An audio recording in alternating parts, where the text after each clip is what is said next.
ऐसे ही दो चार सेठों के लिए यह सेठ के नाम संदेश है। इनका बिजनेस सरकार की गोद में बैठकर होता है, इसलिए इन्हें आप गोदी सेठ कह सकते हैं। जैसे गोदी मीडिया होता है, वैसे ही भारत में गोदी सेठ आ गए हैं।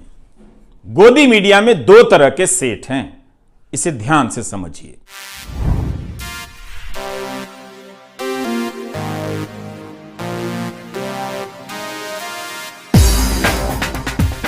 सेठ देश को अपनी जेब में रखने लगा है, तब राष्ट्र के नाम संदेश सुनना बंद कर दीजिए। सेठ के नाम संदेश सुनाना शुरू कर दीजिए। आप चाहें तो अपने रेडियो चैनल पर सेठ की बात भी शुरू कर सकते हैं। संडे के दिन आज़ादी के आंदोलन के समय भारत के कई सेठों ने अपना बिजनेस दांव पर लगा दिया, इसलिए कि भारत आज़ाद हो और लोकतंत्र कायम हो। अब उसी आज़ाद भारत में कुछ सेठ ऐसे हैं जो लोकतंत्र और अभिव्यक्ति की आज़ादी को कुचलने के नए नए तरीकों में हिस्सेदार बनते जा रहे हैं। इसलिए सेठ के नाम संदेश जारी कर रहा हूं। मगर दो चार सेठ ऐसे होते हैं जो राजनीति के बेहद खास होते हैं। उन्हें हर चीज का ही ठेका मिल जाता है, जंगल से लेकर बंदरगाह, आसमान से लेकर जमीन तक का। ऐसा लगता है कि बाकी किसी सेठ को बिजनेस करना नहीं आता है। ऐसे सेठ का सारा कारोबार आप देखेंगे कि सरकार की संपत्ति के आसपास घूमता है। इस तरह के सेठ का मूल्यांकन आपको अलग से करना चाहिए। सभी को सभी में मत मिलाइए। यह उन सेठों की तरह नहीं है जो गली नुक्कड़ पर गर्मी सर्दी बरसात में हड्डियां गलाते हैं और बिजनेस करते हैं। ऐसे ही दो चार सेठों के लिए यह सेठ के नाम संदेश है। गोदी मीडिया में दो तरह के सेठ हैं, इसे ध्यान से समझिए। पहले प्रकार के वे सेठ हैं जो इस माध्यम में बहुत पहले से जमे हुए थे, लेकिन उन्हें गोदी मीडिया बनाया गया। वे गोदी मीडिया के जरिए अब धंधा कर रहे हैं। गोदी मीडिया क्या करता है? जनता से सच्चाई छिपाता है और दिन रात आपको हिंदू मुसलमान के बीच विवाद में उलझाकर रखता है या इसी तरह के दूसरे विवादों में फंसाए रखता है। तो गोदी मीडिया देश का पहला ऐसा बिजनेस है जिसमें हजारों लोग इस बात के लिए घर से निकलते हैं कि दफ्तर पहुंचकर खराब से खराब प्रोडक्ट बनाएंगे। ऐसा कहीं बिजनेस आपने देखा है? लेकिन पत्रकारिता के नाम पर दफ्तर पहुंचकर जहर फैलाने का काम करते हैं। केवल जहर ही नहीं, जनता तक दूसरी सूचनाएं ना पहुंचे, जनता की बात सरकार तक और जनता तक ना पहुंचे, इसके लिए गजब गजब का प्रपंच रचते हैं। गोदी मीडिया पार्ट 2 लॉन्च होने जा रहा है। एंकरों की जगहें बदली जा रही हैं। आप देखेंगे एक एंकर यहां से वहां जा रहा है, वहां से यहां आ रहा है। नए गोदी सेठ लाए जा रहे हैं। ये दूसरे वाले सेठ जो नए तरीके से गोदी मीडिया का काम करेंगे।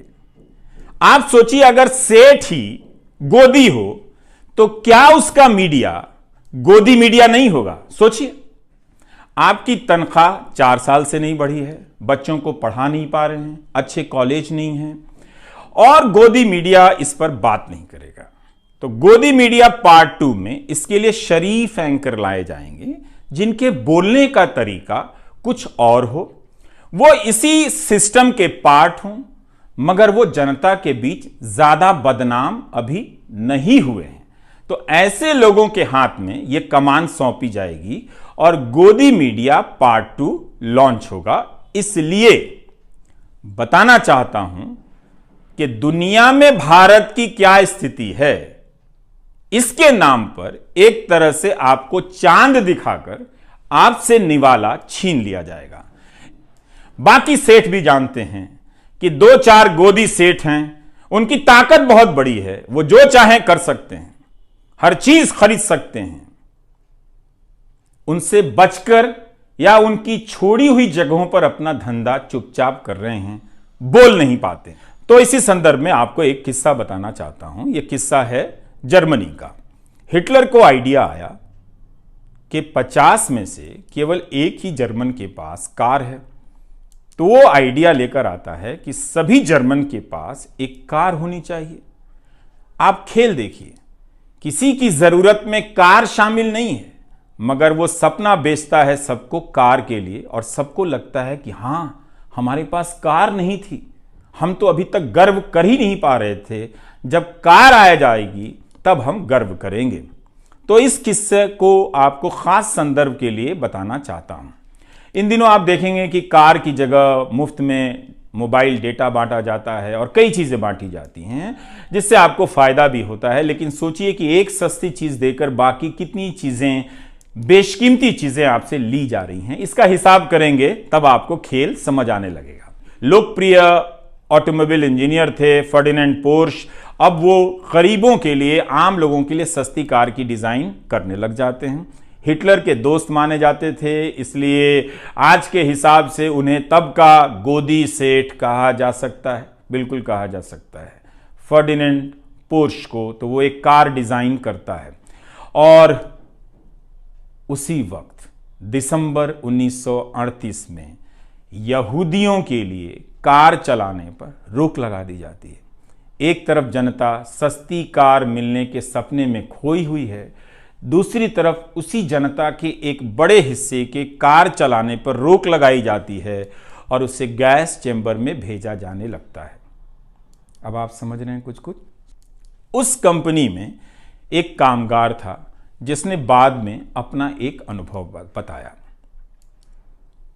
15,000 लोग बंधुआ मजदूरी करते थे। 350 लोग इसलिए मर गए कि उनके इलाज की कोई व्यवस्था नहीं की गई, यानी इंसान की वहां कोई कीमत नहीं थी। इसी समय गुलाम भारत के सेठ क्या कर रहे थे, उस इतिहास में जाएंगे तो आप सेठों पर गर्व करेंगे। बल्कि आज भी भारत के लाखों व्यापारी आज़ादी के आंदोलन में उस समय के सेठों की भूमिका पर गर्व करते हैं। ऐसी विरासत देकर गए हैं वो। हम सभी को करना चाहिए। हम केवल चंद बड़े सेठों के नाम जानते हैं जो मैं बताऊंगा, लेकिन उस वक्त देश भर के अनगिनत सेठों ने, कारोबारियों ने अपना बिजनेस दांव पर लगा दिया कि भारत आज़ाद हो, लोकतंत्र कायम हो। जमनालाल बजाज, वाडीलाल लल्लू भाई मेहता, सैमुअल एरन, लाला शंकर लाल भी सेठ ही थे। ब्रिटिश हुकूमत से लोहा ले लिया, सीधे कांग्रेस में शामिल हो गए जो उस वक्त आज़ादी के आंदोलन का नेतृत्व कर रही थी। जीडी बिरला, अंबालाल साराभाई, वाईचंद, हीराचंद जैसे सेठ कांग्रेस में शामिल नहीं हुए, ऐसे भी लोग थे, मगर बाहर से आंदोलन का समर्थन करते रहे। इनमें से कोई भी सामान्य सेठ नहीं था। हमारे हीरो हैं ये लोग, हमारी आज़ादी की लड़ाई की विरासत हैं। इन्हें भी छापा पड़ने और बिजनेस डूब जाने का डर रहा होगा। आपको याद है एक बार राहुल बजाज ने अमित शाह से एक सवाल पूछ लिया, कितना हंगामा मच गया था, बड़ी खबर बन गई थी। क्योंकि अब पब्लिक में आपके सेठ सरकार से सवाल नहीं करते हैं। एक समय था जब काफी बोला करते थे, इसलिए मुझे लगा कि सेठ के नाम संदेश जारी करना जरूरी है। तो आजादी के समय के सेठ बिजनेस तो कर रहे थे, मगर यह भी देख रहे थे कि जनता के साथ अन्याय हो रहा है। उन्होंने आजादी की लड़ाई में हाथ और धन दोनों बटा दिए। बेंगलुरु के हाजी उस्मान सेठ ने तो अपनी सारी पूंजी गांधी के आंदोलन को दे दी। तो जिस समय हिटलर की जर्मनी में सेठ उसके साथ मिलकर अपनी ही जनता को जला रहे थे, भारत में, गांधी के भारत में सेठ अपना बिजनेस जलाकर लोगों के अंधेरे घरों में दिया जला रहे थे। है ना उनका शानदार इतिहास। मीडिया को सेठ ही चलाते हैं। हर दौर में सेठ, मीडिया और सरकार की भूमिका और रिश्ते बदलते हैं। हर समय नई नजर से इन तीनों को देखने की जरूरत है। जब सारा मीडिया 2-4 सेठों के हाथ में चला जाएगा, तब अभिव्यक्ति का मैदान छोटा हो जाएगा। कई लोग इस खेल की तुलना हर तरह के सेठ से करते हैं, मगर यह खेल इतना सरल नहीं है। पिछले 8 साल में कई नए मीडिया संस्थान आए, जैसे caravan, wire, news laundry, scroll, article 14। यह भी मीडिया का काम करते हैं। क्या गोदी सेठ इनकी मदद कर सकता है, इनमें निवेश कर सकता है? नहीं, क्योंकि ये सरकार से सवाल करते हैं, झूठ का पर्दाफाश करते हैं। इसलिए गोदी सेठ का निवेश केवल धंधे के उसूल की तरह किया जाने वाला निवेश नहीं है।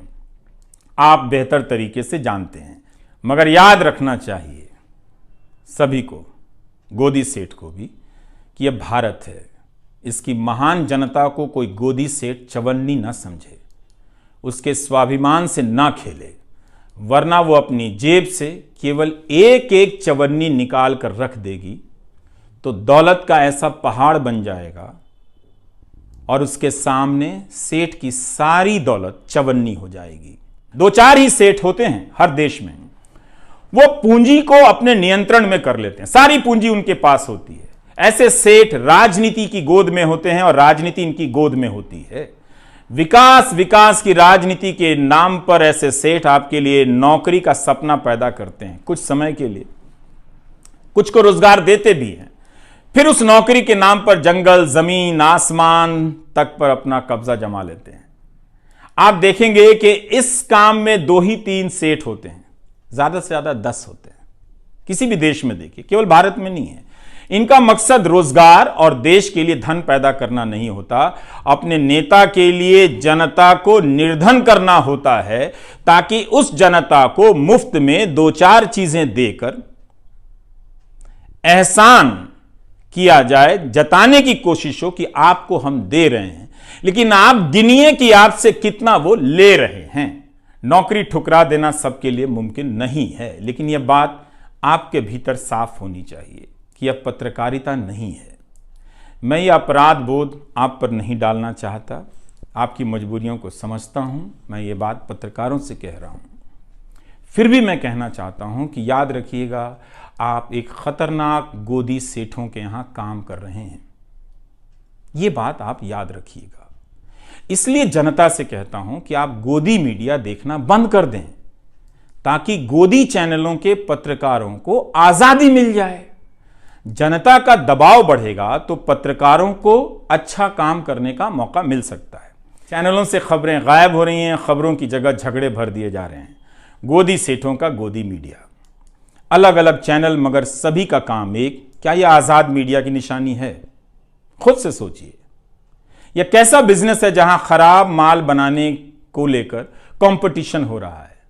बिना आजाद मीडिया के नागरिक की आजादी का क्या मतलब है? कहां बोलेंगे आप? किससे बोलेंगे आप? क्या आप बर्दाश्त कर सकते हैं कि इतने महान देश में एक आजाद मीडिया नहीं है? यह गर्व की बात है। जितने भी पुराने और सांस्थानिक मीडिया थे, सब के सब गोदी हो गए। यूट्यूब का भी फॉर्मूला ये लोग एक दिन निकाल लेंगे। आजाद पत्रकारों के लिए खतरे बढ़ने वाले हैं। राष्ट्रीय सुरक्षा से जोड़कर उन्हें अब दबाया जाएगा। इसके नाम पर पहले ही कई लोगों को फर्जी तरीके से जेल में बंद किया गया है। आप जानते हैं, कई उदाहरण दिए जा सकते हैं। तो अब बारी आजाद पत्रकारों की है। मगर आप जनता ने यूट्यूब पर अजीत अंजुम, अभिसार से लेकर संजय शर्मा, पुण्य प्रसून वाजपेयी, श्याम सिंह, मीरा, गिरधारी लाल, साक्षी जोशी, निखिल वागले, इन सभी के चैनलों को सब्सक्राइब किया है। इसका मतलब है आप इस खेल को समझ गए हैं, तभी आप आजाद पत्रकारों को अपना रहे हैं। आपने एक गजब का यह काम किया, शानदार काम है आप दर्शकों का।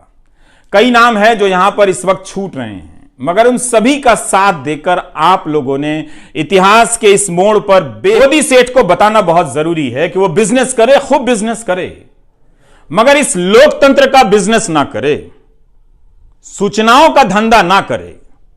ये याद रखे, गोदी सेठ अपनी दौलत से इस देश की शान को चमकाए, कोई हर्ज नहीं है, मगर उसकी शान से खिलवाड़ ना करे।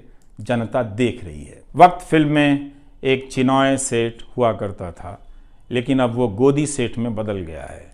इसलिए आज का वीडियो बनाना पड़ा, बताने के लिए कि गोदी सेठ भारत की जनता को चवन्नी ना समझे। मीडिया और पत्रकार बिक सकते हैं, लेकिन जनता को कोई नहीं खरीद सकता। क्या दिन थे जब हमारे सेठ अंग्रेजी हुकूमत पर दबाव डालते थे कि जनता का दमन मत कीजिए, कांग्रेस और प्रेस से बैन हटा दीजिए, मगर अपने बिजनेस को इसके लिए उन्होंने खतरे में डाल दिया। मगर आज हम कहां पहुंच रहे हैं, यही याद दिलाने के लिए था सेठ के नाम संदेश। गोदी चैनल देखना बंद कर दीजिए। बिना मेहनत के, बिना समय लगाए, बिना किसी खर्चे के आप अपने प्यारे देश के लिए इससे ज़्यादा कुछ नहीं कर सकते, इससे बेहतर कुछ नहीं कर सकते। तो ये थी आज की कुछ खास खबरें। तो हमारे साथ बने रहिए और हमारे चैनल को लाइक, सब्सक्राइब और शेयर अवश्य करें। Thanks for watching. धन्यवाद।